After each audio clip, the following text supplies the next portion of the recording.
guys doing? Good day to you. This is the best part. Just dancing my way through. We have to change the music because you guys don't get into the show. You're too busy dancing. Because it's so good. I like it. Makes me happy. Not going to lie, I'm over here dancing myself.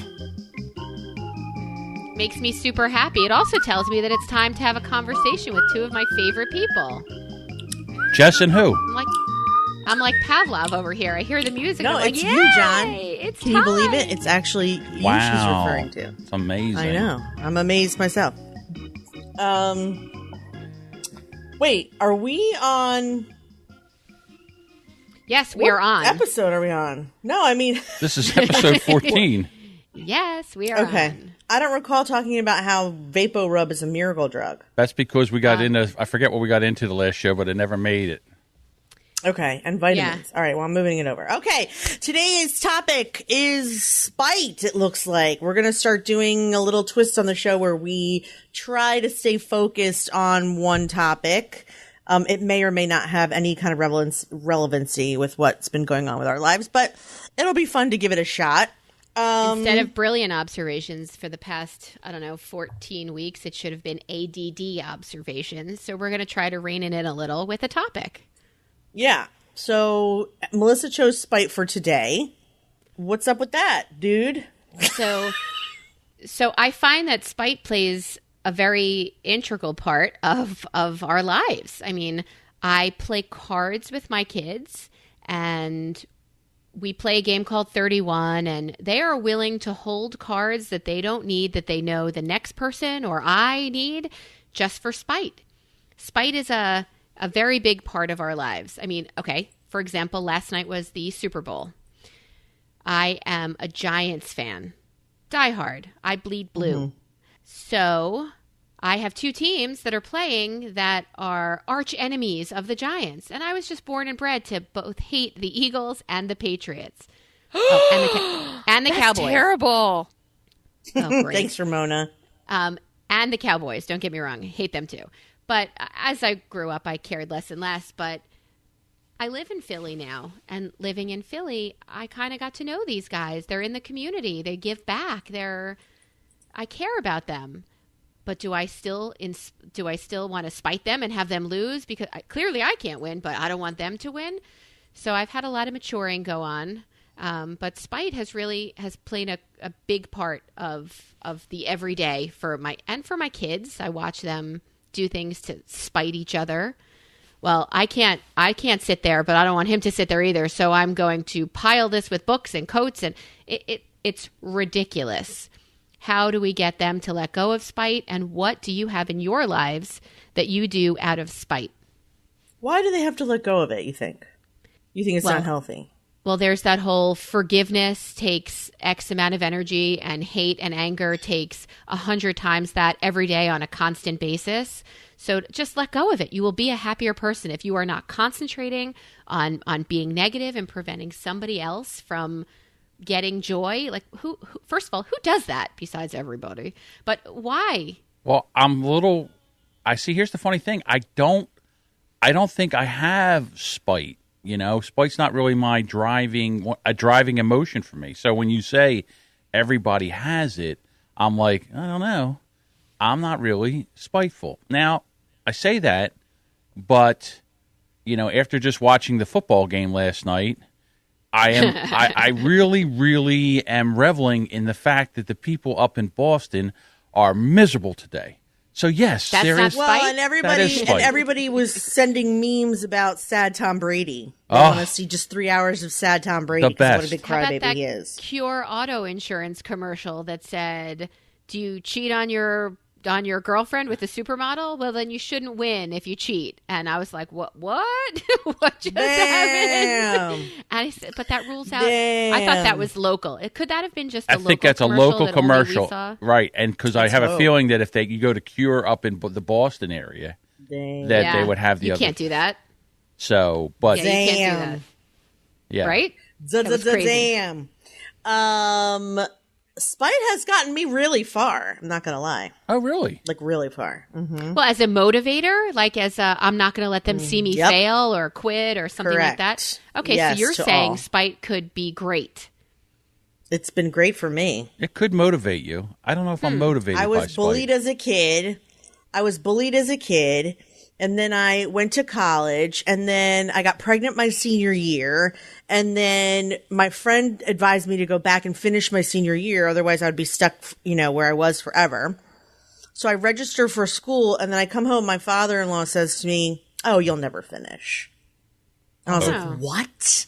I think he was trying to motivate me, and he was a bit of a shit stirrer anyway. So I was like, "What do you mean I'm not going to finish?" I mean, I was only like 22, 23 at the time. And he was like, "Get out of here. It's going to be too hard. You have the baby." And I'm like, "What the I am going to finish." And he was like, "We'll see." And I'll tell you what, he knew me well. Because I was like, this motherfucker right here. I finished school practically barefoot, pregnant with my second child.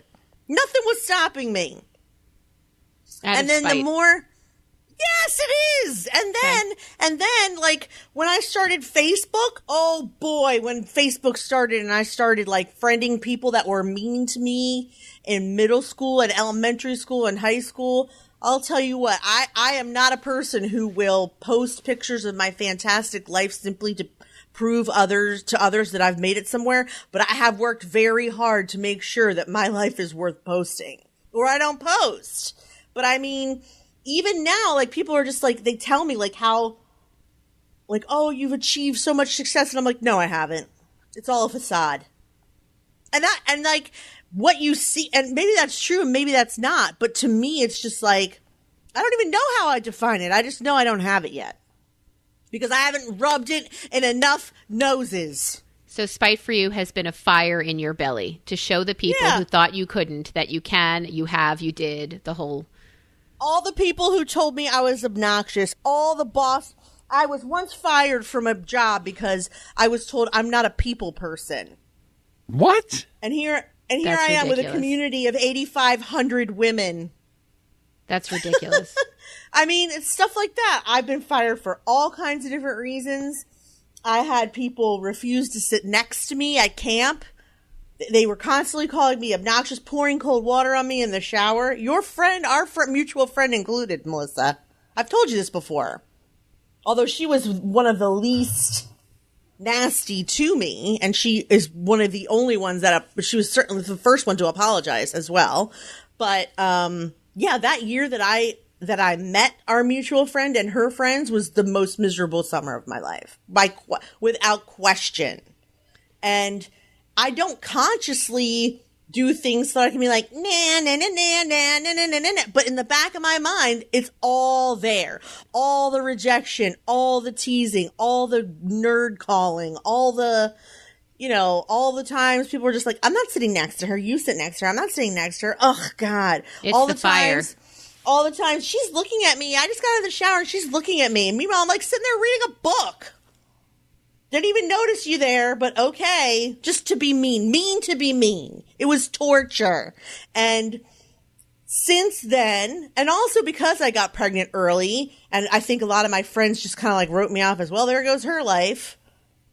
I've worked very hard to not make those things keep me back. And yeah, it is mostly based in spite. I'm not going to lie. What else could it be? Motivation? I don't have any of that. You noticed that this morning when I didn't want to record. And she spited you into it. No, she didn't spite me into it. But I mean, I know that I need someone on this team to be like, no, we have to do this. It's a weekly show. It's our job. Fuck you. Let's do it. I mean, which is exactly what I said. Which, I mean, I need that because I have other, things that I've committed to, and I need to be committed to this as well. That's not spite. Spite will be later when I meet her for lunch and spit in her coffee. Oh. Ouch. That's terrible. Ouch. That's never going to happen. She knows that she can trust me with her food most of the time. I can trust you. Most of the time. If not to look away and have it not be there when I come back. Exactly. But not spit in it. That's just touche, gross. Melissa. We would not ruin food. You and I would steal it before we would ruin it. You know what's funny, John, is that Melissa will lecture us about health and food and what we drink and eat, and then come over to my house with a dozen donuts. That's right. Yeah, that's what they do. A dozen sticky, gooey, disgusting, chocolate-covered, sugar-infested donuts. Joy. I think you meant joy. Joy in a box. What I should do is get skinny just to spite her for being so skinny. Thinking about spite, I just realized I did a spiteful thing last night. My daughter was going to her boyfriend's house to watch the Super Bowl with the Eagles in it. And I was like, you're actually leaving the house? And I said not spiteful things, but I said things to make her feel bad, and then when she was leaving, I was recording her. I was like, oh, look, there she goes. She's taking food to her new family to go see the football. Oh, yeah. Oh, Dude, yeah. Dude, that is fucked up. That was mean. Oh, my God. You have like some Jewish guilt going on there. I did. I Jewish guilted her. Classic Jewish guilt. Yes, I did. Good for you. That's right. Wow, that's some hardcore shit. I know That's it was. evil. You're evil. I know. I just think spite is fun. My mother used to do this thing like when anybody would win an argument with her and she had nothing left to say, instead of having the last word, she would pretend to put her finger in her nostril and then flick a booger at you. Oh, that's also classy.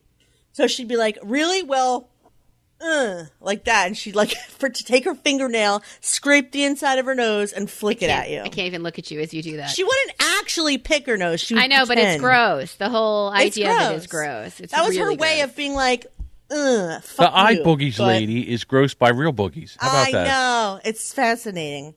Not just about eye boogies, but someone eating them. Mm-hmm.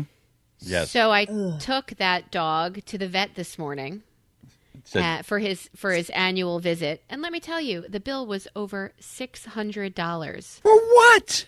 For a wellness visit, for the blood work, for the fecal, for the whole exam, and he's getting everything checked. And then she said, and February is tooth cleaning, 15% off all teeth cleaning. Oh, you're out of your fucking mind. There's no way this dog, the tartar in his mouth is the only thing holding him together. There's no way you're cleaning his teeth. It is truly it's everything. Like cement. It is the only thing keeping him from dying right now. So, but it's 15% off. 15% off what? $800? Again, yes. No thank you. Right, no, thank you. Exactly. $800. So we're in there, and she said, I did get some feces and some urine, and I took some blood, and we occasionally board them. So he needed this distemper, this bordetella, all the rabies, everything he needed, he got. So then she has him up on the scale / rising thing to check his arthritis, which yes, he still has. He is so stoic. I have a dog who's stoic. She's like, I know this hurts him. I can tell, but he's not making any noise. I said, that trait, could you give that to my children?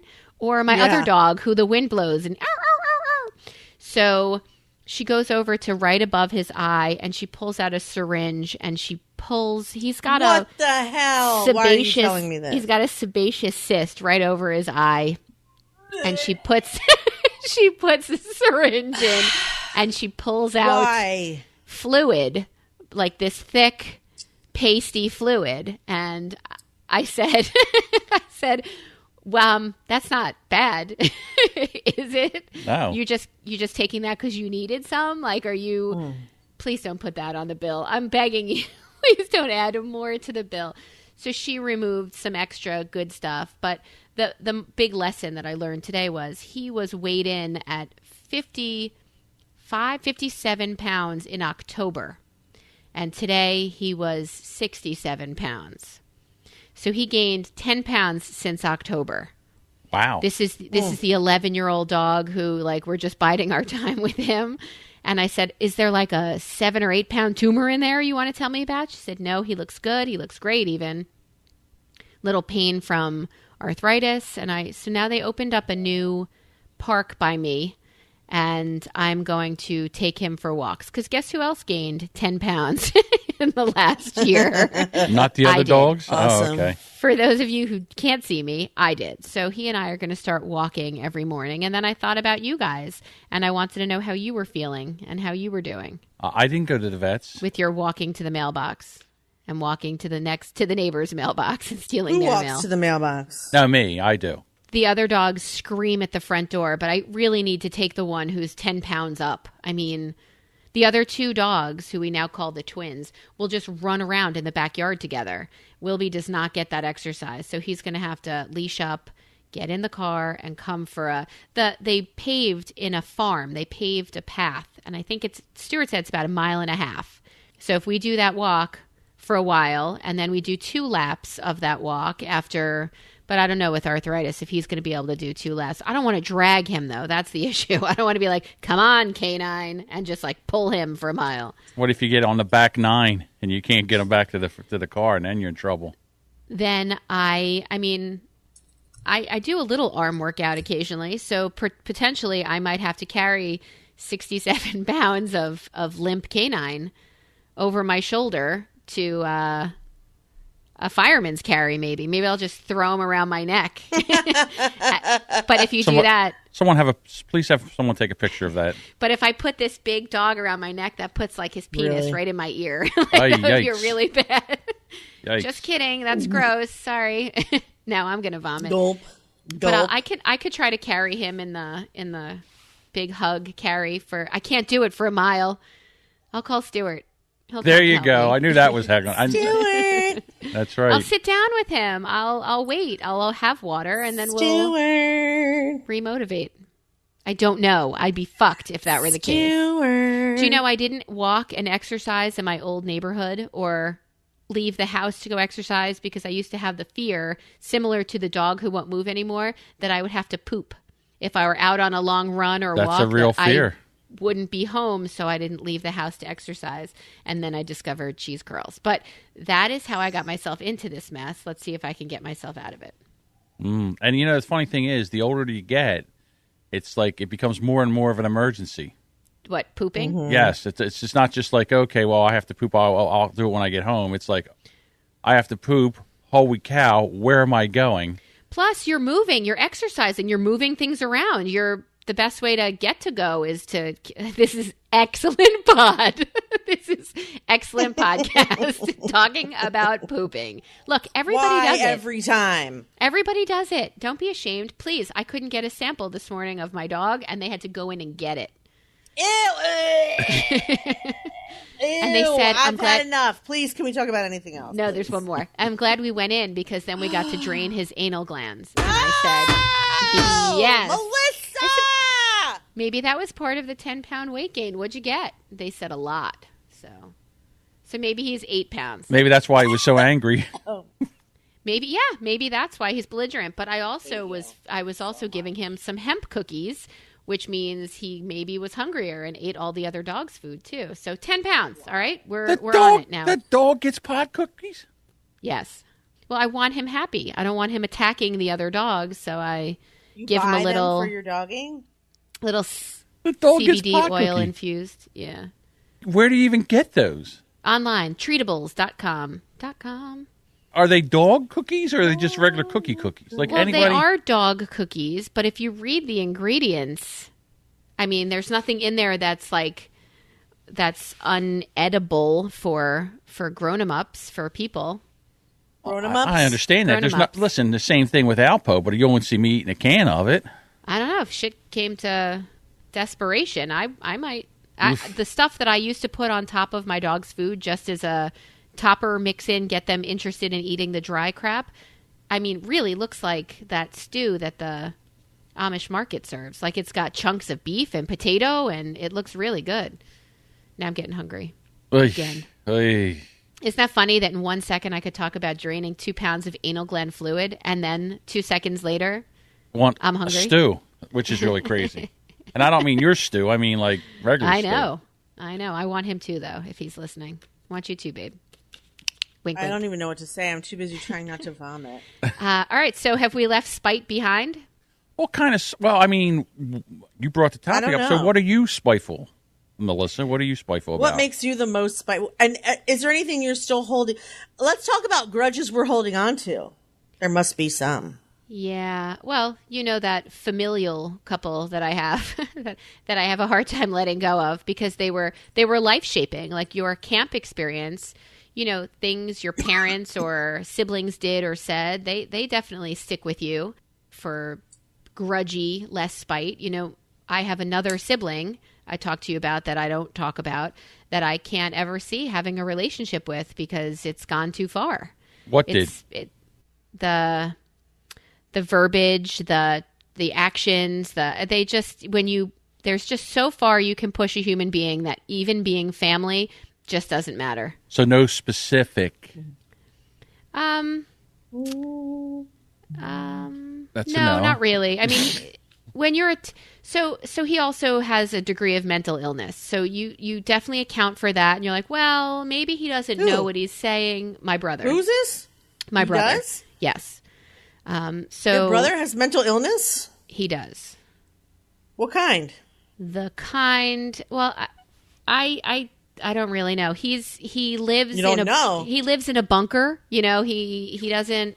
He can't leave he lives in underground homes, and then I have my second brother. On purpose? Yeah, I have another brother with whom I do have a good relationship who has a wonderful way of what? Wait. You met one of them. 2 brothers? I have 2. Yes, the fact that you don't know that. I know Todd. Yes. I don't know you have 2 brothers. I always thought you only had the one. The one I met. And that's not a mistake. I mean, I really do only have one brother. But the other one's underground.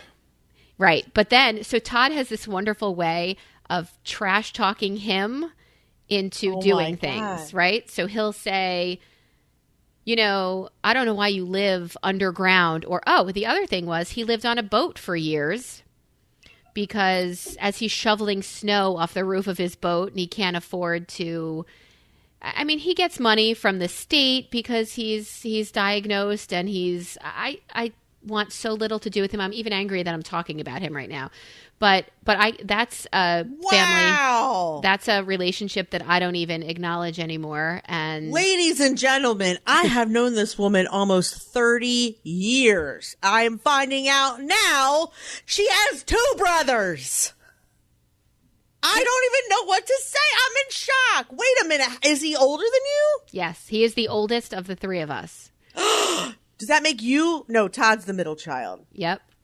That explains so much about both of you. Yeah. And wait a minute. So Todd could still trash talk him. He got him to leave. I think he was on a boat or he was in a bunker in somebody's basement. And Todd got him to leave there and rent a trailer.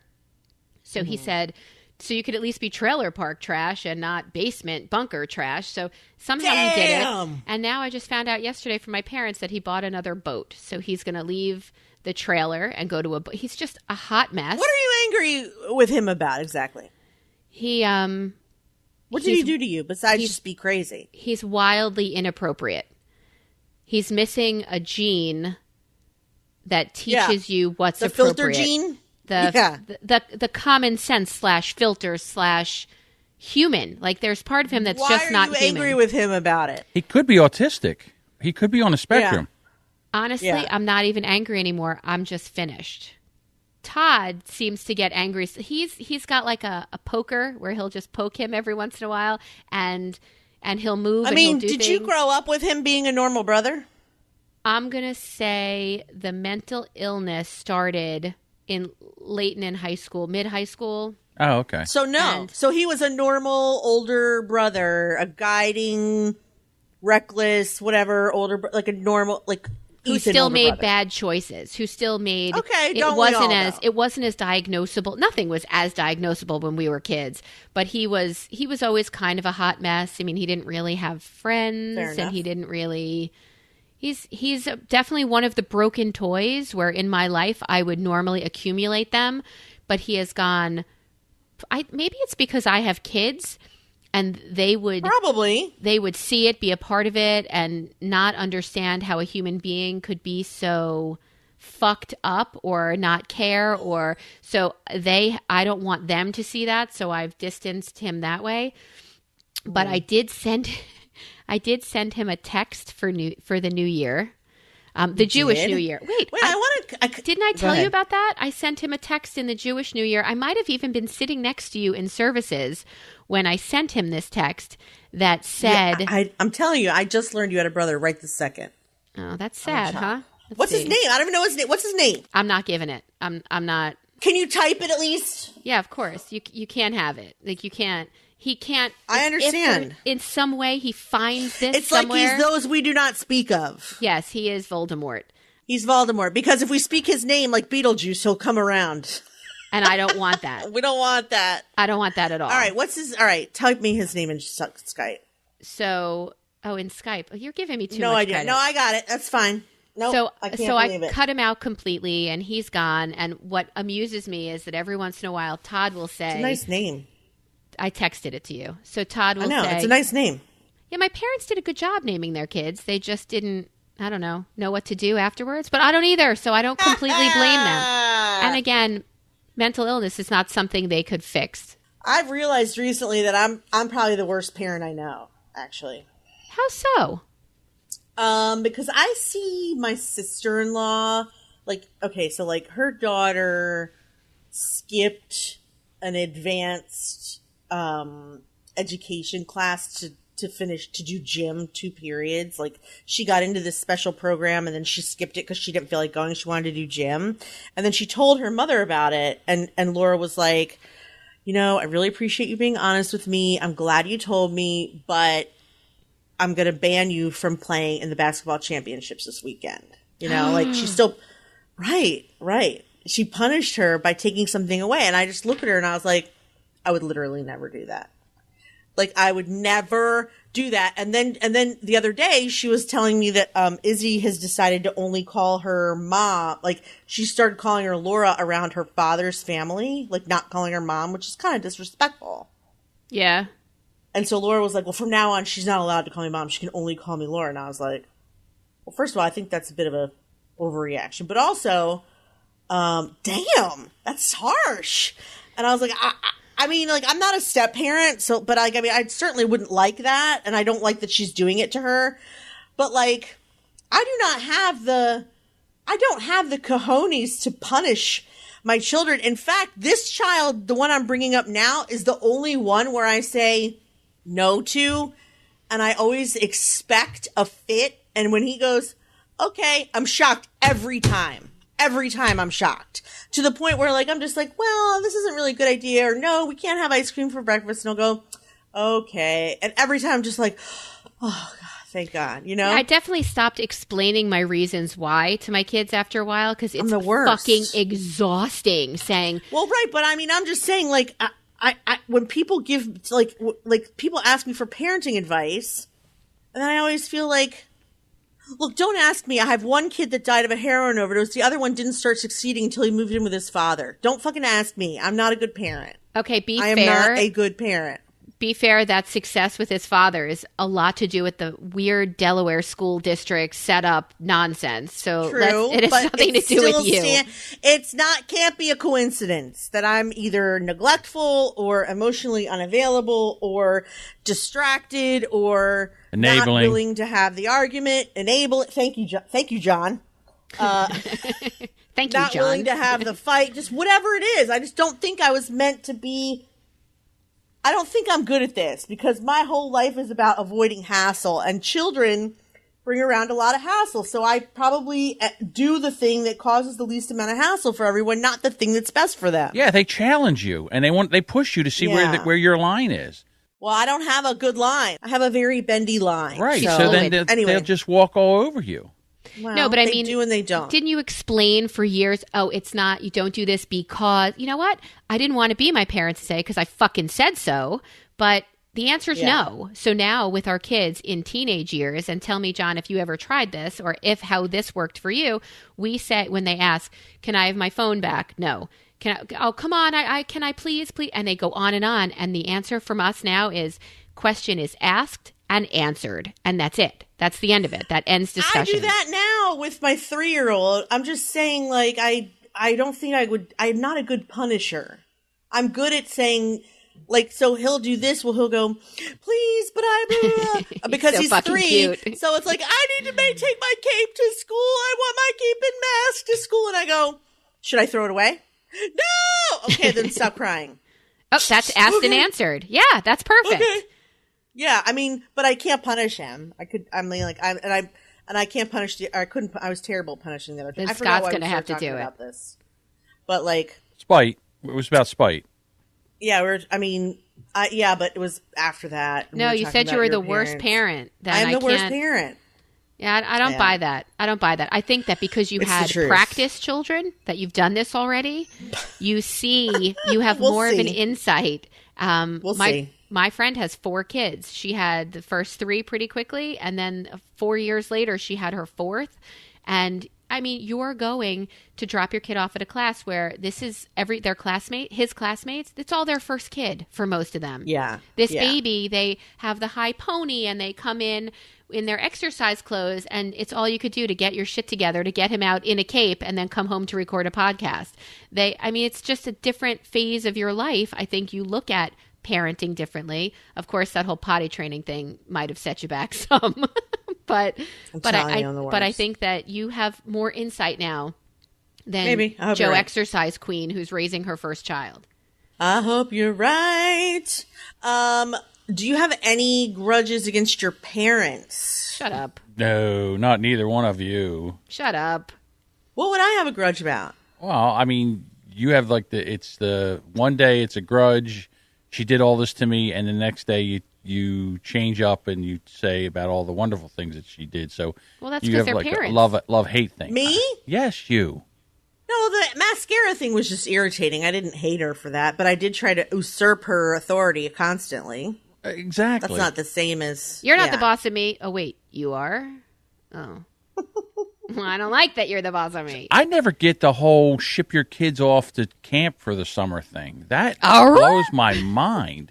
That you guys it's like no big deal that you I don't have a grudge about load that. your kids into and let somebody else take them for weeks. 8 weeks. 8 weeks. They go to camp and they're gone. Actually, it was 4 weeks until I was a counselor's aide, and then it was 8 and 8 and 8 and 8 and 8 when I worked there. Yeah, I was always 8. I think my first summer was 4, but it's been 8 ever since. And my kids go for 7 because they charge you a little more and they give you fewer weeks now, because that's how everything works. I don't understand what you don't get, that you don't have to parent, that you're teaching your kids life skills about how to get along with other people, how to deal with different personalities, how to do their own scheduling, how to take care of their own physical maintenance, how to take what's the problem? What's the problem? So John? For 10 months out of the year, you're on them like white on rice, and then for 2 months of the year, you ship them to other people to maybe undo everything you've done, or have no input on what they're learning, what they're into. I don't get. It amazes me. No, that's not really how it is. I do it because I'm on them. Like, how do you have? You're not there. How do you have input? Because they're given choices, but they're only given good choices. They're not giving choices of go to your friend's house and drink in the cul-de-sac. Right. They can only eat X, Y, and Z. They can only live in this place. They can only hang out with these people. They can only do these 12 activities. But they're subjected to all these other people, and and you're not there to guide them or anything like that. They're on their own. They're basically like sheep. You just push them out into the pasture and say, "Listen, I'll be back in 2 months." Is if they're going to Jewish camp, that they're hanging out with Jewish kids, that they'll have a similar upbringing to yours. It's not a crapshoot like the YMCA. Imagine going to church camp. Well, maybe me being the Gentile, I don't understand what it's like to be raised as a Jewish kid. Well, it's a rite of passage to go to overnight camp. But so they go away, and I send them away because I have been so controlling over them. I want them. Oh, it's a 2-month break. They'll never be able to leave the fucking house if I make all of their choices and all of their decisions for them. I don't know. So I would figure set them free. If you're that overbearing and controlling, I figure at 18 they'll run from the place like it's on fire. Maybe I'm not that overbearing and controlling. I have gotten better. I know you don't think so, but I just hear your stories. I have no idea. I just hear what you tell me. Yeah. I'm very overbearing. So they go away. They make these friendships that they keep throughout the year. Which they haven't kept for the last 2 months or a month and a half because they lost their devices and they're all far away friends. My kids have their devices back now. They get to choose their own activities. They manage schedules. They know they have accountability to other humans. At home, they take their socks off and they leave them, and I yell at them, pick up your fucking socks. Why are your socks in every room? But if you're at camp and you leave your socks on the floor, It's somebody else's job to sweep the bunk in the morning. So if your socks are there and swept away and they're gone, you don't have fucking socks. So now you don't have mommy who's going to run out to Kohl's or Target and buy you new socks on the quick. You now have no socks. You take off a wet bathing suit like an asshole and you leave it on the floor. Well, guess what? Free swim is later.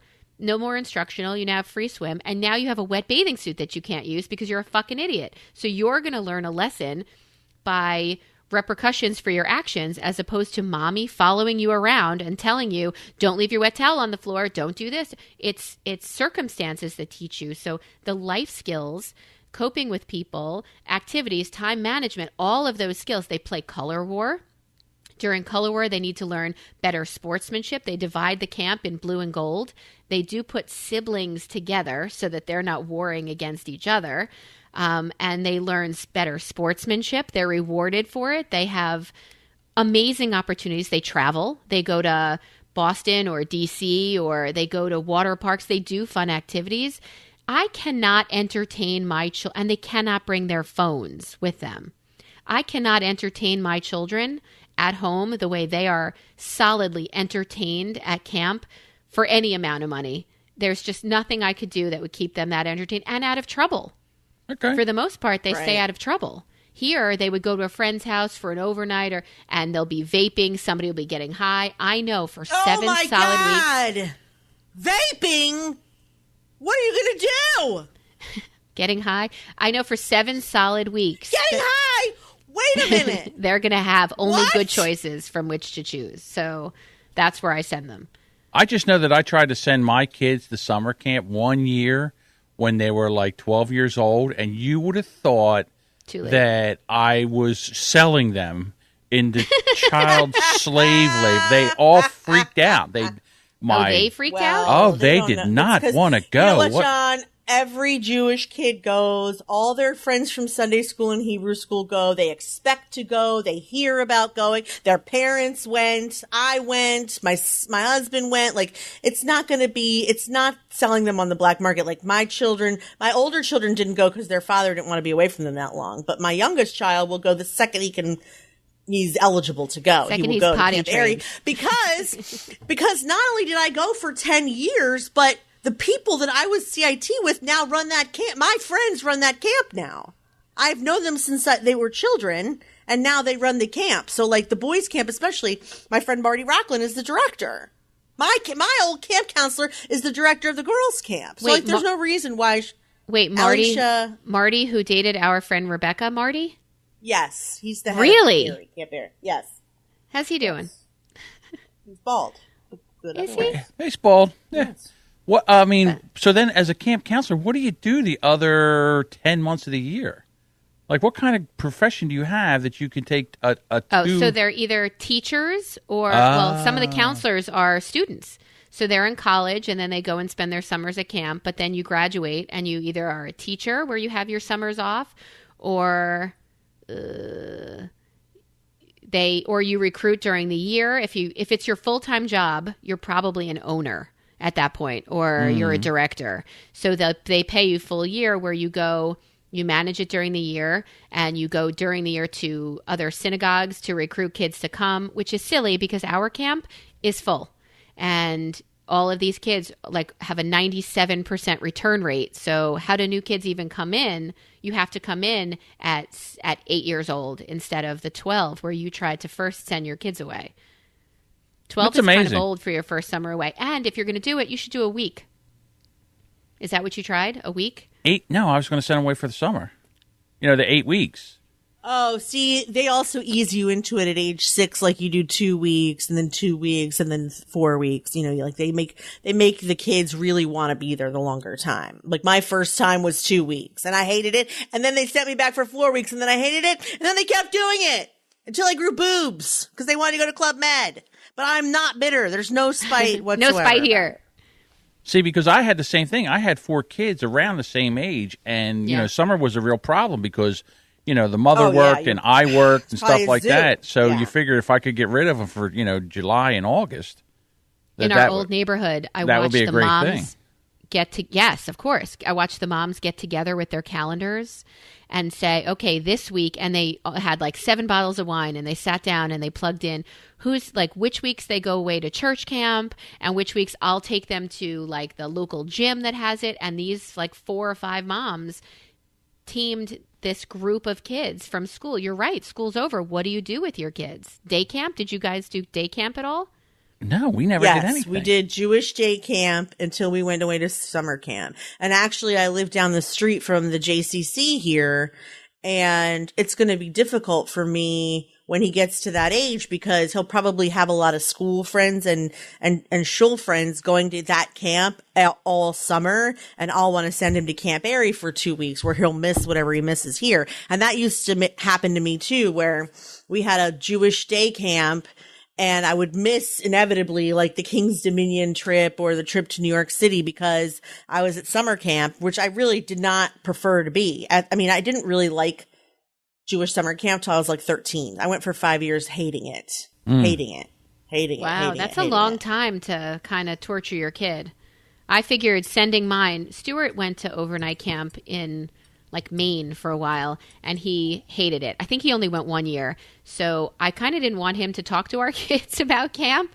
I wanted them to have their own experience. But if you know somebody older there, or if Isaac knows an older friend of the family there, that will be better, especially if Marty could ease him in, or I know you, or that kind of cute thing. But he will make friends at camp where he'll be okay leaving for 2 weeks from the day camp to go. And I just can't imagine, John, what you did with 7,000 children all summer.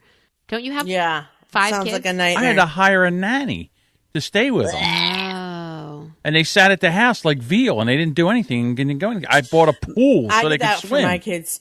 What I kind did of that pool? for Emily and Nathan. Just an above ground 4-foot pool that they could go in and swim. For kids' soup.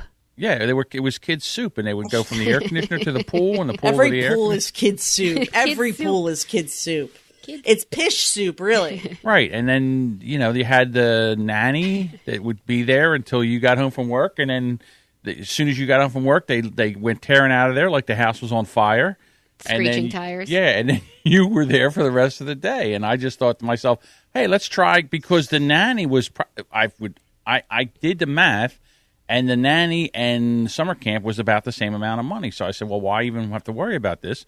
Let's have ourselves a break for 2 months, and then, I told them this. I said, hey, look, here's a nice camp. And they all looked at me like I was selling them on the open market. And even my wife at the time, was horrified that I would even think to send I'm not sending my kids away for 8 weeks. I could not leave my kids for 8 weeks. That's when I knew she wasn't Jewish. Oh, that's when you figured it out. That's when I figured it out. Yeah, I mean, to not even go to day camp, I could see that's a marriage ender right there, not to have any break from your kids over that summer. It's good for us because we discovered that we still like each other because the kids go away for 7 weeks, and that leaves us with just each other. And it's good. I'm not going to lie. We bring them to the bus and I tear up. I do cry. I miss them. All they do is walk around naked and eat sushi off of each other's stomachs for like a month. That's all they do. The kids or Melissa and Stu? Does it matter? No, the Melissa and Stu, obviously. Okay. That's why I have to shave off those last 10 pounds for summer. Oh, that's true. Although for there's sushi. Right.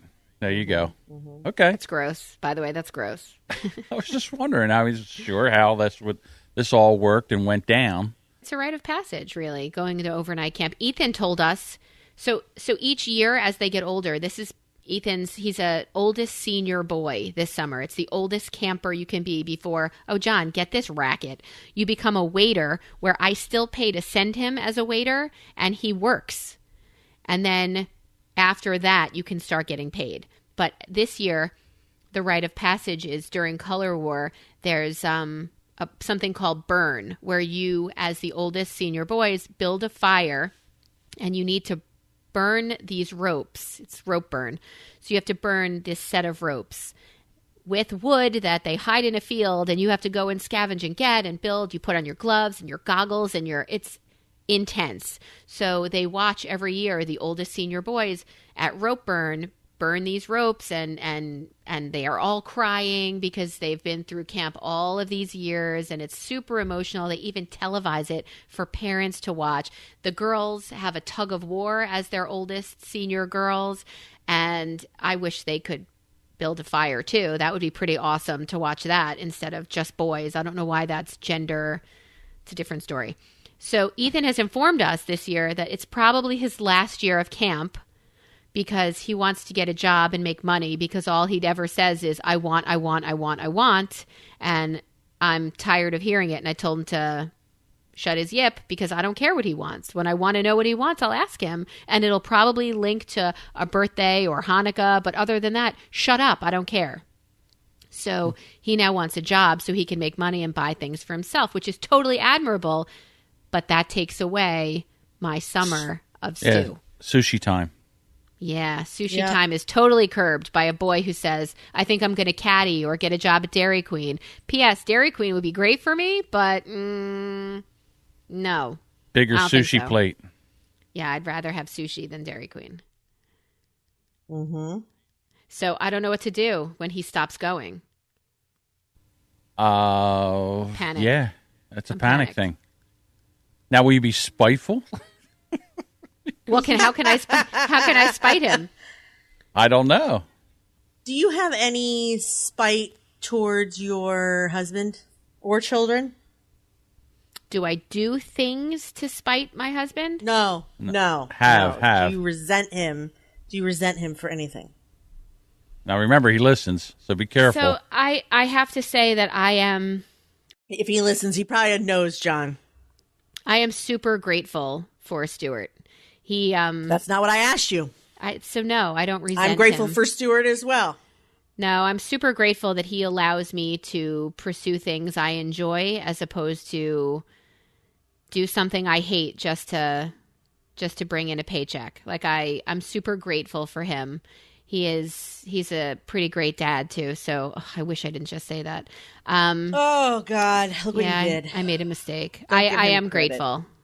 I don't do anything to spite him. There are things he does that makes me want to punch him in the head, like eating so loudly, liquids. Like, why are you chomping your teeth? You just drank something. Like, what's with the teeth and that's an egg. Ethan actually today Ethan said to Stuart today, could you please slurp your egg somewhere else? Like, it was ridiculous that I have passed on to him my intolerance for mouth noises in general. So, but other than I hate that as well. That thing, I'm super grateful. I don't resent him. So, Jess, that brings that to you. Do you resent? Do I resent Scott? Mm-hmm. It's interesting because on the surface, probably the answer is yes, but deep down, I really don't. So it would be like the opposite. Like with surface things and day-to-day annoyances, like I'm annoyed that he's sick. I'm annoyed that he can't do the same things that we used to do before Isaac was born. I'm irritated that I have to I resent taking the trash down to the curb every Friday. I resent always being the one to take him and pick him up from school. But like, if you were to ask me, like, I mean, of course I'm super grateful for him. I'm grateful that he's around, and I don't begrudge him. Like, I don't think it's his fault that he's sick. Let's put it that way. So I'm angry and resentful, but like not when it really comes to it, just because I'm a brat mostly. Okay. Just wanted to, because when you asked that question, I thought you were looking for validation. No, not at all. Okay. I was just interviewing her. And we can't ask you, John, because you're no longer married. Nope, just happy. Right. So I'm guessing there was resentment, and that's how come you're single. Absolutely, yes. Okay. Yes, absolutely. That's what that actually. So do you carry any grudges towards Kathy? Yes, I do. But I push them grudges towards my ex. I push them way Nobody deep down.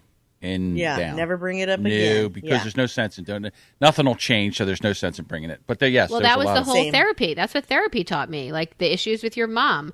Why? How is it going to change? It's not. It is what it is. Well, what's she going to say if you say this? Well, that it's my fault or I'm a victim. Okay, so we got it.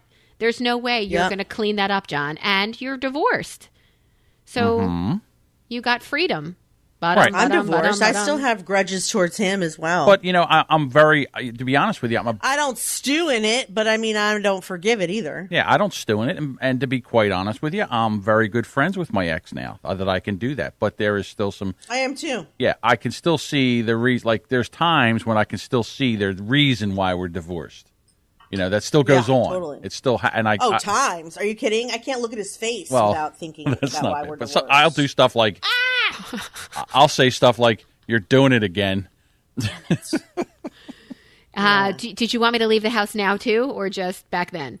Jessica was just started to brush her hair, and she ripped out one of her extensions, and I know it was horrible. I saw that. That was horrible. It was horrible. It was like I know, it's like losing a clump of hair, right? It's frightening. It's frightening even knowing they're extensions. It's still frightening. It was like she pulled a ferret out of her head. Yes. Like, you've got a new pet? That is creepy, isn't it? Gosh. How does that happen? It's just like a chunk of hair come out. It was like a 12. Taped in. Look at the size of that thing. Look at the size of that. It's a piece of tape. It's a small animal. They're actually. Now, can you go have that put back in again? Yeah. This is actually two pieces. Like, you can split them open like a book. Then you put the hair in a little bit of my hair inside, and then you close the book and it's taped. That's how they do it. So it does look like a lot of hair. It's actually two pieces with my hair supposed to be inside, which obviously my hair doesn't want to stay inside. So, because I have a few of them right here. And now I probably have, I don't even know where that came from. I guess right here. Do I now have like a chunk that I have to go, like, do I have to go to the salon today now? That's what I'm worried about. Anyway, did you guys know that I have a huge riff with, my mother's side of the family? I don't talk to my entire mother's side of the family at all. Is this because of the house? What house? The selling of the house? Yeah, the selling of the house and the... Yeah, did I tell you that? You did tell us that story. On air, and how douche-tastic your uncle was? Yes. Yeah, he sued us for $100,000. Yeah, right. He's definitely an asshat. Yep.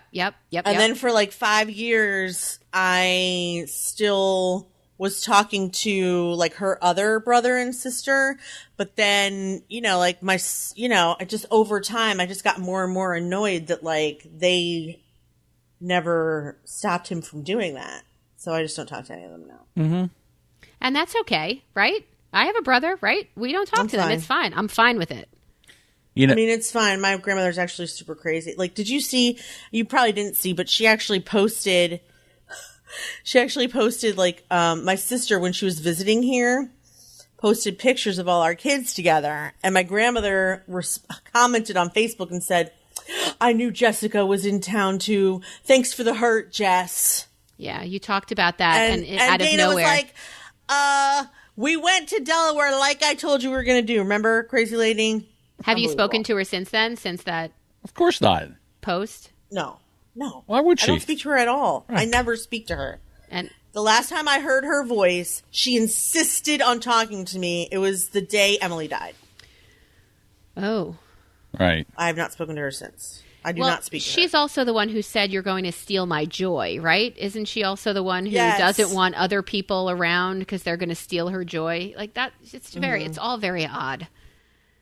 She's also the one that told my sister, if you don't show up to my funeral, you won't inherit anything. Okay. So let's talk about the spite that happens when she goes. What spiteful things will you actually show up to the wedding? God. Will you show up to the whatever you guys do when someone dies? What's it called? I don't think I can show up. I don't think I can show up. So you're not going to go to the... I really don't. What? The funeral? I thought Jewish people called it something else. I don't know. They use sit something. I feel like she might haunt me if I don't. Shiva. There we go. I thought that's what. Yeah. Jessica, if you think she's going to haunt you, you have a way in to talk to her to tell her to go away. That's right. You could go to your buddy. I really don't know. To be honest with you, I have no idea if I'm going to go or not, because the thing that I really hold a grudge against her is how badly she abused all of her children. And they were all beautiful and smart and creative, and she turned every single one of their lives into shit. And I'm bitter about it. And so going there and celebrating her life and seeing those children and what they could have been, like, I don't want to have anything and to hearing do with it. she did the best she could. That phrase. Yeah, fuck that. That phrase is just too much for me. I did the best I could. Exactly. No. I mean, I think she believes that, but just the stories my father has told me about when he used to pick up my mother, what was going on in that house is upsetting. And so I don't want to, I don't know. John, are you saying you don't think Ray Stern did the best she could? Is that what you're saying? She wasn't a bad grandmother, though, so it's complicated. I think she actually did do the best she could. Yeah. I think she was 19. You know. I did the best I could. And you were something else you were. I did things like I would take you and I introduced you to a multiracial neighborhood. And Ma, you got me beat up every day. What are you talking about? You took my temperature till I was 17 rectally. Ma. You make everything sound so much worse than it actually was. Yeah. Ma, did you not take my temperature rectally when I was 18? How am I making it sound worse? I can't understand. If I was 18, there would be no way my mother would be able to get a thermometer up my ass. I'll tell you that right now. There's no way. No way, Jose. Go ahead, try. She would come at me with that thermometer, and I'd be like, I don't know where you're putting that, but you better take that thing and put it back in the case. Yeah, even at 14, Ethan is taller and bigger than I am. And if it's a matter of trying to wrestle him for a... nuh-uh. See, our kids are so spoiled because, like, when I go to the doctors now, they take this thing, they rub it across my forehead, and they get the temperature. Because I even said that the other day when I was in the doctor's office. She did that. I said, boy, that's so much easier than sticking a thermometer up my ass. And they said, correct. Yeah, it actually is. And we didn't like doing it either. You think that was fun for us? I said, no. Did they love you at the doctor? Oh, of course. I'm a joy wherever I go. I'm a joy. Yes, I am. Did you go yet? Today or this week? I actually have Eagles flu today, so I Eagles flu, I says. Postponed until tomorrow.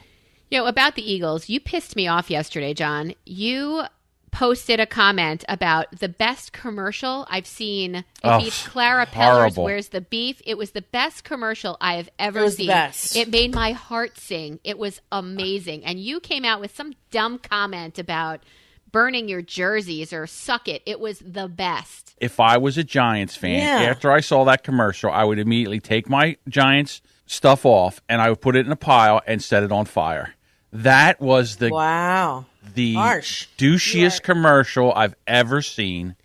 They come out and start dancing like it was amazing. Horrible. Dirty dancing. It was amazing. They were dirty dancing. Eli Manning. Thank God it was the Giants. The only way it would have been better if it was the Cowboys. You can suck it because it was as a Giants fan, and these are people that I play seriously with and for the entire year. That I also have Giants fans that are men, and they were like, no, stop this. Oh, my God, stop this. It was amazing. It's ridiculous. It was the best commercial I've ever seen. It made me so happy to see. All right, I'm like, well, what the fuck have they been doing in the off season, which has been almost as long as the whole season? Not our year. And now I know. They have been... Look, I did a choreographed dance for my kids' B'nai Mitzvah. I know what it takes to put in the time to learn that dance. And That's a different story. Awesome. This is a manly sport. That was amazing. It was amazing. They were so good. Oh. I didn't know she could shake her ass like that. Oh, no, you're talking about Melissa. I'm talking about the Giants. And the other thing, Eli was horrible. He had about Melissa. He had white man's... Overbite. Yes, he was amazing. He was terrific. I loved him. But he had white man's rhythm. Okay. He was horrible. And the dancing was horrible. And it was an embarrassment. It was an embarrassment for anybody. Well, for any man that was a Giants fan. Women loved it. But most men... the men that I know that are Giants fans absolutely loved it. They thought they had a great sense of humor. They were not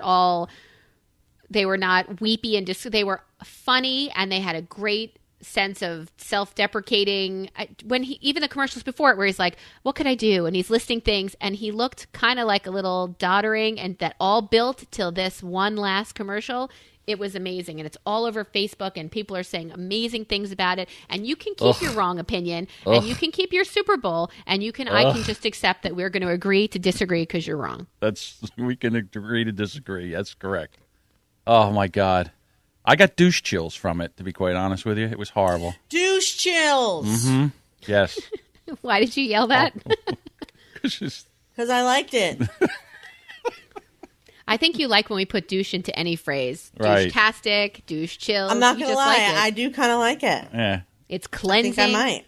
and funny. So what was like real quick? What was your favorite commercial of the Super? The Giants one. What about you, Jess? Yes, Jessica. Oh, Dinklage and Freeman. Yeah, that was pretty good. By far. Yeah, that was pretty. By far the best one, I thought. Yeah, I thought that was really good too. That was my favorite. It was one. amazing. I mean, I didn't know I forgot Doritos and Mountain Dew were like butt buddies, but I thought that was awesome. I loved it. Yeah, and they said that Morgan didn't rap as much as Dinklage did, and I said, "Listen, the guy's like almost 90 Yeah, he's now. like he's probably 40 years older than him. Yeah, it's he very is 40 hard for years. them to. In fact, let's find out how much older is he than him. Right, it's amazing. And all in all, I thought that was a very good Super Bowl. I liked the halftime show. I thought that Justin Timberlake did a great job. I love the fact that they brought the holograph of. You didn't like it? I thought it sucked. Really? He sang all his hits. I just remember when Janet Jackson did hers, and she had a whole outfit, and Madonna, and they all wear sparklies, and then Justin homeless. looks like he just. Yeah. Yes, he looked like a bum. He looked like he just picked random people out of the audience to dance with. But then everybody looked like that all. too. Like it was a whole "I don't care what I look like" kind of thing. It was let's all look homeless. Like who was complaining? Oh, maybe it was Howard Stern this morning complaining there was not one hot chick that was dancing. They were all kind of homelessy looking. But yes, well, because what happens now is you can't put hot women out there dancing because now all of a sudden you're objectifying women, and you can't objectify women. What you are can't. you talking about? Women, they're not being objectified. Oh, if they're you out there have to wear a dancing, gunny something sack hot. if you're not gonna. You have to wear. I'm telling baggy. you, people are very nervous about Gunny sack. Yes, men are very nervous now I about have to putting shout women the words that I like. as any kind of Gunny sexual object. They're afraid to even put it there. I am exhausted by your over. Next thing you know, it would be Justin Timberlake. Oh my God! Did you see the way he objectified women in the background? Hashtag Me Too. It would have been ridiculous. I'm podcast. exhausted. I listened to your take on our podcast of the words that you can't say anymore because they have connotations or from whence they came or the jimmies or whatever it is, and you got really angry. You can't say anything anymore. You can't. We're not saying that. You just have to be sensitive. Everything it's not is going to kill you to be sensitive. Oh, okay, so you remember how you didn't like the Giants commercial? I mean, you didn't like my take on the Giants commercial, Yeah. Melissa. Okay, so Yes. I wrote that. I thought that was horrible. I thought if I was a Giants fan, I would burn all my memorabilia. That's what I would do. And the lady came in and said, "Oh my God, that's so sexist." And I said, stop it with and label and everything. It's not sexist. I don't like it. I think it was very douchey. All right. And if it was my team, I'd be embarrassed for my quarterback and my wide receiver. Suck it. There. Now, maybe that's sexist. I don't know. But guess what? I'm going to continue to put my opinion out there. And everybody immediately runs to be offensive and label something. Stop it. Stop it, you morons. Label and everything. Yes. Jessica must not have Boom, liked that because shakalaka. she didn't scream any of the words you just used after you used them. Otherwise, I None would of have them caught me like gunny sack. So do you, gunny sack. Gunny sack. So what's That the was a age good difference? one. Or did you look it up? The age difference? Yes. What's our Dinklage delta? was born in 69. 69. So that makes him 49. He will be 49 this summer. Almost 50. And Freeman was born in 1937. Oh, wow. Which Look at makes go. him 80. So he's, 40 years older. Wow. Yeah, so it's very hard for him to rap. But I thought he did an excellent job. And I really did like the commercial. It was nice. So, and women, I'll tell you what, women go crazy for Peter Dinklage. I think he's adorable. Yeah. Say elf one more time. Who said that?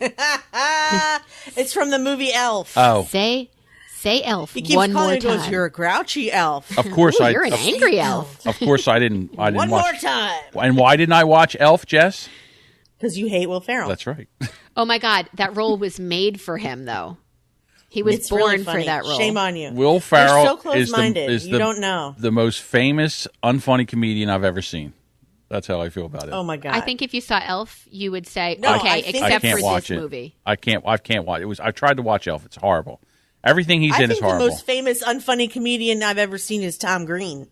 Okay.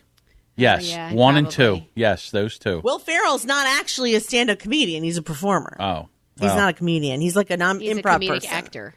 Oh. He's an Like, actor. yeah, like I'd Adam say Sandler I would say started out actor as stand-up. that tries to do comedy. Yeah. This Okay. is horrible. A horrible guy. Yeah, no, Tom Green is probably the most famous unfunny person in the world. You know what that Giants commercial He was is missing? so not funny. Will Ferrell. Oh my god. Will Ferrell in that Giants Oh commercial my would have made it the God. worst commercial ever. That's the only way it Oh could my have got god. worse. I'm growing spite inside about this conversation. Okay. It was terrible. So I got a how dare you on my text. How dare you from Melissa, but I don't know who she's talking to. Is she talking to me? Yeah, who are you talking to? No, it was your Giants comment, I think. Hey, so let's before we close out, I want to talk to you about VapoRub. Do you have any in your house? No. Yes. Okay. Jessica, for what do you use it?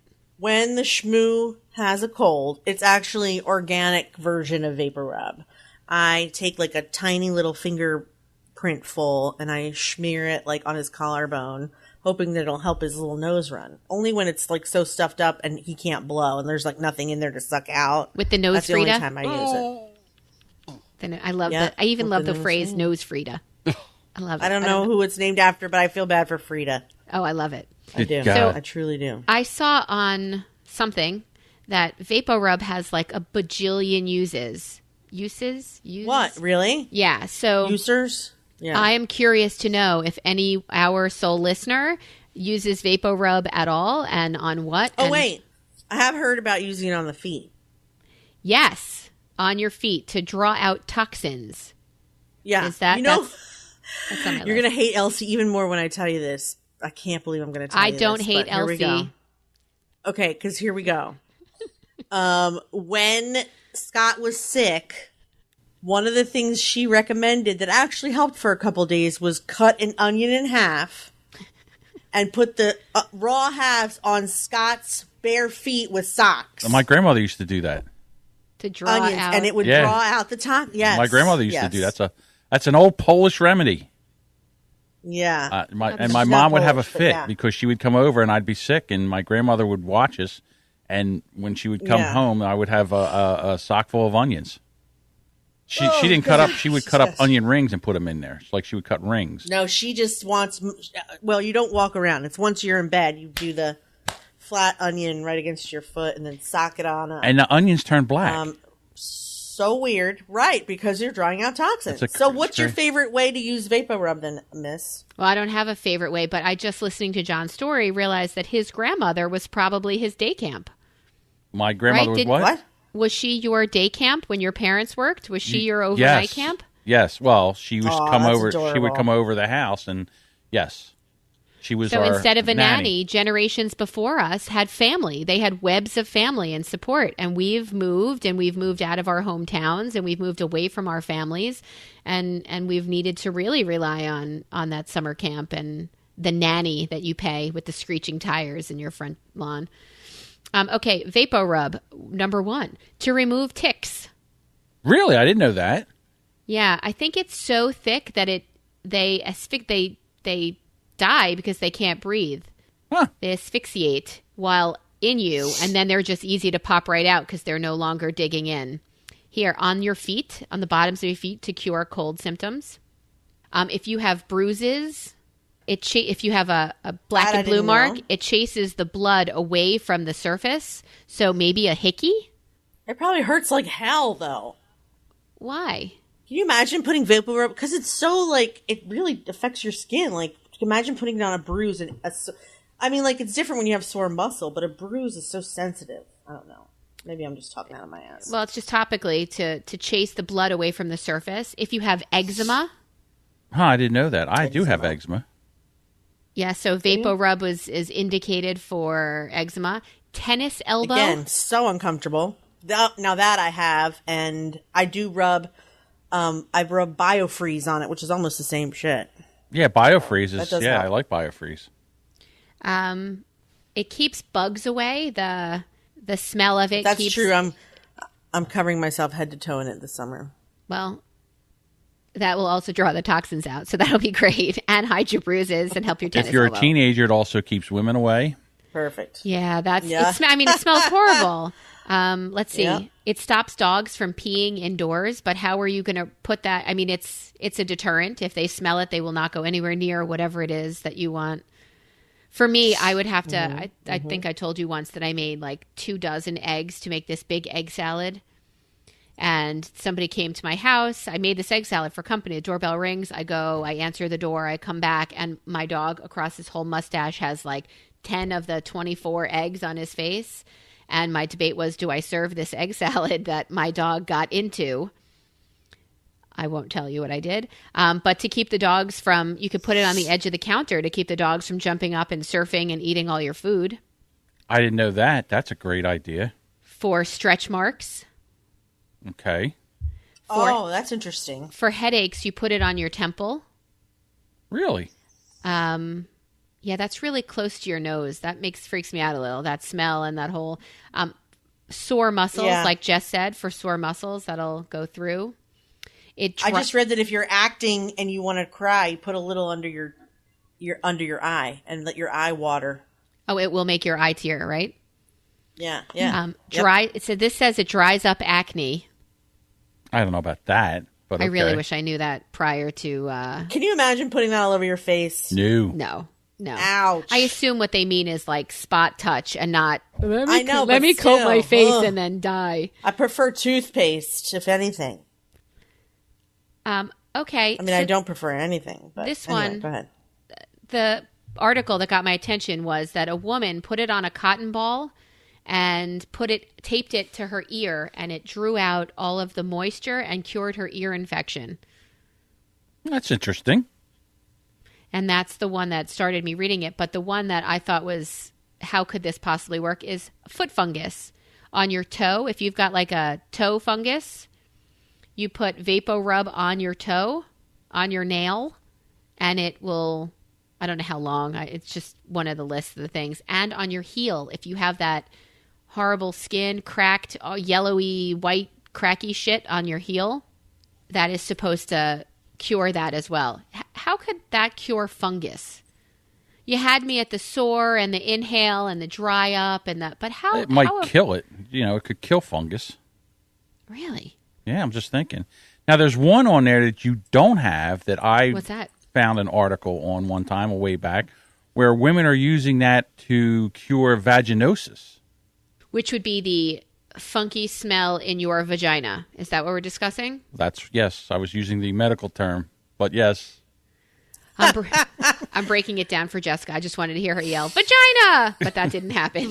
So I already knew that word. I'll keep trying. Not my favorite. So what are you saying? It's substituting the smell of eucalyptus mint for your... I guess. I don't know why, but I did hear there was an article put out by a gynecologist, and she said, yeah, she said that you shouldn't do that you're basically supposed to be self-cleaning. We talked about this before. Yes. But they were using this. Yeah, I wouldn't do that either. That's got to burn. I wouldn't even, I wouldn't even put that anywhere. I don't even like minty soap. Oof. Yes, exactly. Oof.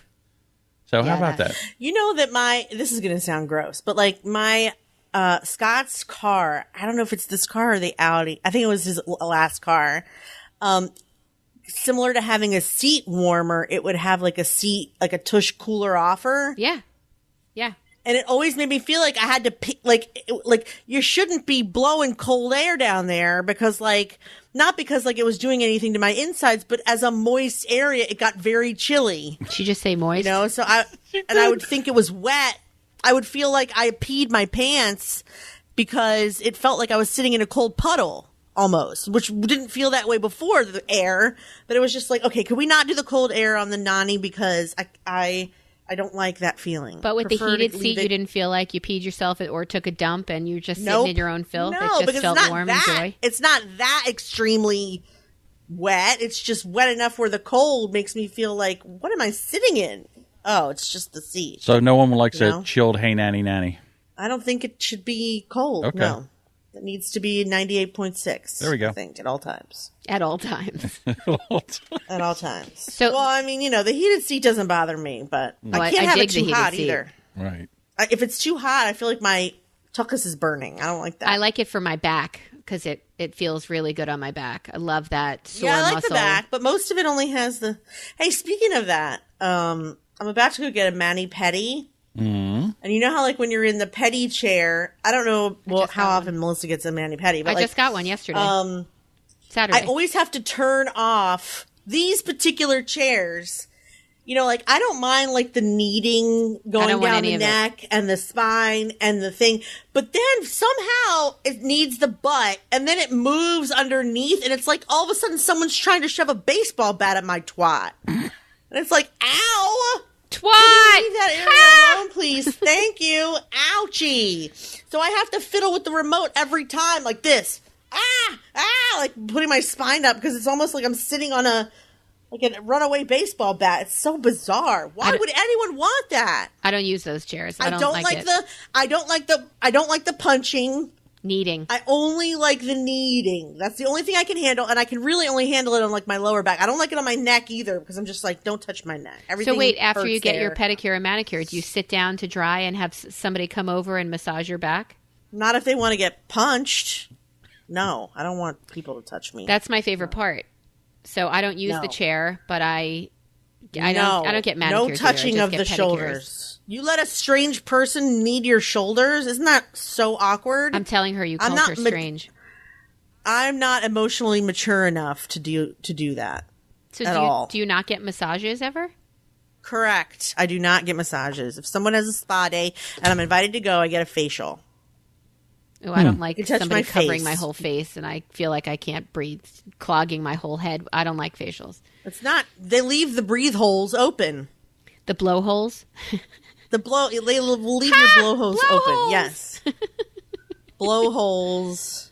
My favorite holes are blowholes. You asked me if I resented Stuart for anything, and I'm just going to tell you one thing. Yeah, a half hour ago. Last week. Yeah. Last week. Do you get thinking about it this long? The local posts of people in your area selling things or lost dog? I get those on Facebook, and yes, I do. got one that said a dog was lost neighbor, it's called. Right by our house, like just a mile and a half up the street from us in our area.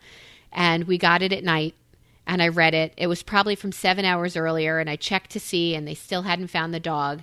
And then we looked at each other, and Stuart said, "Get in the car." It was raining. He said, "Get in the car." So Mallory, Stuart, and I got in the car, and we drove around for 40 minutes in this area looking for this lost dog. And we followed the posts as they came in. Still haven't found her. Don't know what's going on. We saw other people who were looking for her. And that was, clearly I would have done that with Mallory because of our weird I love animals thing. But he knows how we feel. And he wanted us to be able to jump out and get the dog. So he drove us. So I want you to know, in spite of me not wanting to marry a Jewish doctor because it would have made my mother too proud or happy, well, maybe I do carry spite for my mother. Well, in spite of that, no, I don't. I still don't carry it because of that. So there. Okay. Never found the dog. Oh, they did. We did not. Okay. Well, in the wee hours of the morning, they did find the dog. He said, "We'll go back tomorrow." She'll be dead by then, but okay, we'll go back tomorrow. But we were out there for 45 minutes circling this new neighborhood and construction vehicles, and we were going in and out, and he was Prince. He was a real Prince. How about that? Yeah. Good guy. I would have done it. Mallory would have done it. You would have done it. I would have not. No, I would not have. I wouldn't have Probably cared. not. Oh, no. Because it's a dog? Yes. Oh. Yeah, and it's not my dog. Not my dog. Not my problem.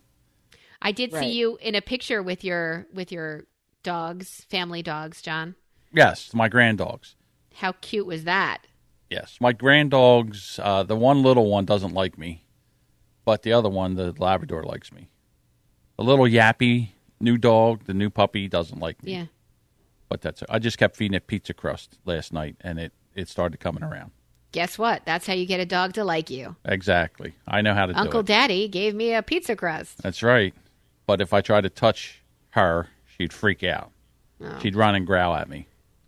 So I just kept feeding her pizza crust. That's why I don't really like small dogs. Right, exactly. I don't really dig them. But I would try to find them. And the Labrador is like a shortstop. You can't throw a piece of food past that dog.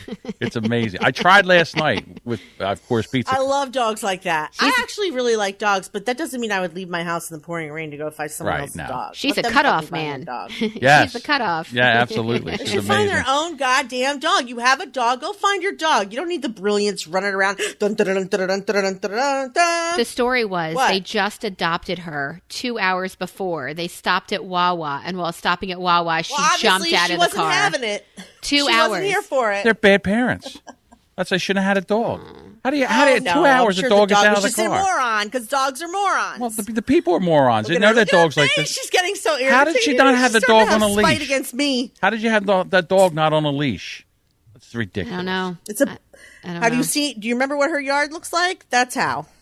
I'm just saying that it's Because a brand you new could run dog. for 20 minutes and not meet the end of the street. What I'm saying is the people adopted a dog, and they didn't even get it home. They had to stop at a Wawa for whatever. What could you need at the Wawa? Maybe dog food or something. I don't know. Let's stop at the Wawa. Open up they the don't door. have dog food at the Wawa, The do dog says, "I'm out of here." Made a break for it. The dog didn't want to be caught.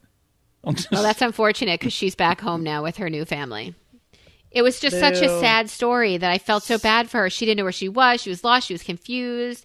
She was just running. I don't know. So we went out and we looked. And What I'm learning is, despite appearances, you're a much nicer person than me, Melissa. Yes, you're not What do very. you mean, despite appearances? How do I appear not to be a nice person? Is it I always thought you were such a glorious bitch, but it turns out I was so wrong. I never Well. said that. You are both a glorious bitch and much nicer than me, which I don't know what that makes me, actually. I but do have to whatever. tell you, though, going out Saturday night to that fundraiser, I was exhausted for like a good 24 hours afterwards. It was all I could do to put it on for... I have packed 3 days worth of dresses and block heels, and I'm dreading it because I know my feet are in no way. I have not worn anything but an UGG since Halloween. Or a flip-flop, right? An UGG or a flip-flop. That's it. What flip flop? Where have you been? You've been in Florida. I have not. And a I've only pedicure. worn fuzzy socks and Uggs since Halloween. I think I even still have my Halloween nail polish on. I've not even gotten a pedicure. That's why I have to go today because it's so overdue. It's You ridiculous. must have wildly flat feet. So where are you going in Florida? What's going on? You want to plug where you're going? Not really, but I'm going to Podfest in Orlando. It's a podcast conference. I'm doing a workshop on Thursday called how to market and monetize your business like a boss lady. I will be going to Universal on Wednesday. My dad is coming there to meet me. Yay. And we're going to be going to Universal with my British friends. And then, Thursday I speak, and then Friday I think I might be on a panel that no one's told me about, and then Saturday I'm doing a roast. I'm roasting my friend That's Dave right. Jackson, and I've been writing jokes all week and also looking up jokes to steal and all kinds of things. So I started I love writing. that. I started writing jokes for this guy Dave Jackson, who's also at the roast. Oh shit, John!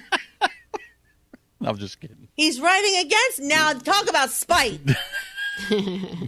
I'll take that bitch down. I was talking to Dave Jackson on Saturday, and Damn you! and he was talking. He's like, "Yeah, I got to write jokes for this roast, and I don't really know these people." And I said, "Yeah, I was writing jokes. He knows me. I know that, but what I'm saying is some of these people I don't even know." And I gave him a couple of jokes for some of the people he didn't know, but I didn't give him any for you. Ryan Gray just got added to the panel. He's going to need some jokes for Ryan, Dr. Ryan, which is easy because Dr. Ryan looks like he used to be in a boy band. He's got like a shaved ginger head and like rosy cheeks, even though he's like 40. And he's one of the most pompous son of a bitches you'll ever meet in your life. He is so snarky and rude. And he was a medical doctor, but he quit to do these podcasts. So now he's Dr. Gray with no license. What do you call a doctor that's the last in his class? Doctor. Yeah, but what you say now is Dr. Ryan. What do you call a doctor? What do you call a doctor that graduates last in his class? Dr. Ryan. There you go. Doctor. Yeah. Ouch. Introducing Yeah, Stuart Ryan said Gray. that in medical school. He's like, well, you know what you call him, right? I'm like, what do you call it? Doctor. I'm like, fuck. He's an idiot and he's taking care of me? No. Exactly. No. So, yeah, there you go. It's true. It's fun to write roast jokes, to So be that's quite what I'm honest with you. doing. I will be there 6 days. It's a long away from trip. my little schmoopy. He's already sad that I'm going away. It is a long trip, but I like to have a day before the event and a day after the event to just chill. Mm-hmm. So that's why.